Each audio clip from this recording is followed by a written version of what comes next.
পিতার নাম নেতাজি, কবি দেবাশিস দল। ও তো আপনার মা, দেখে যাও দেখে যাও, তোমার মাস্টার বেটা দমে পড়াশোনা করছে।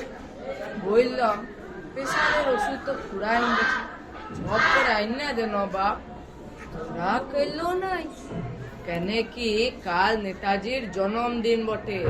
আজ গোটা রাত রচনা বইতো ঘাইটে ঘুইটে মুখস্থ করবে। বাপের নাম জানো কি না, জন্মস্থান কটক জেলা। আজ গিলবে, কাল মাইক তো বাগায় হড়হড়ায় উগায়। মধ্যেখানে বাঁধা ডায়লগ, কদম কদম বাড়ায় যা। লাই তো তোমরা আমাকে রক্ত দাও, আমি তোমাদেরকে স্বাধীনতা দেব। কে কি বুঝলো বুঝার না। ছেলা পিলারা ভাবে বাবা কত জানে, দে হাত। হাত তালি তো বুঝলি বাপ, চড়া তালি তো বুঝলি নাই।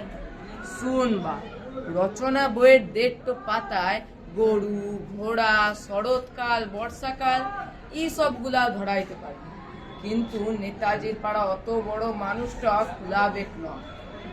প্রেসিডেন্সি কলেজের ছেলা বটে সুভাষ বোস, কত বয়স, 1 হয়েছে কি হয় নাই। বুঝাইন দিলেন লটেন সাহেবের মতো বলি।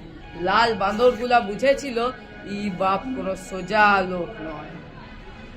1941 দুনিয়া গোটাই মহাযুদ্ধের কালো কুচকুচা মেঘ, ঘর সামালতে হড়বড় ইংরেজ গুলা।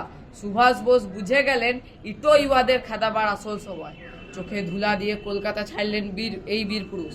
পেশোয়ার হাইটতে হাইটতে কাবুল, ধরলেন রুশ গভর্নরকে। কোনো লাভ হইল না। চল বাপ বার্লিন, বার্লিন দিয়ে সিঙ্গাপুর, গড়ে তুললেন স্বাধীন ভারতের জাতীয় বাহিনী। সর্বাধিনায়ক হইলেন সুভাষ বোস, নেতাজি সুভাষ চন্দ্র। দুদিনের ইতিহাস লয় বা, যে 2 পাতার রচনা বইয়ে ভুলাই যাবে।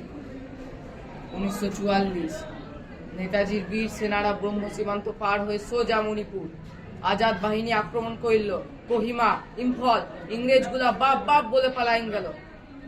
কিন্তু মোদের কপাল তো খারাপ, ক্ষুধা পেট প্রকৃতির বেইমানি অস্ত্রের কমজোরি, শেষ রক্ষা হইল নাই। তা নাই, নেতাজির ভালোবাসা আর সাহসের সোনার কাঠি তো ছুঁয়াইন দিলেন। মুক্তিগামী মানুষের মন থেকে ঘুচাইন দিলেন মরণের ভয়। একটু কোনো কম লয়। ঠিক আছে।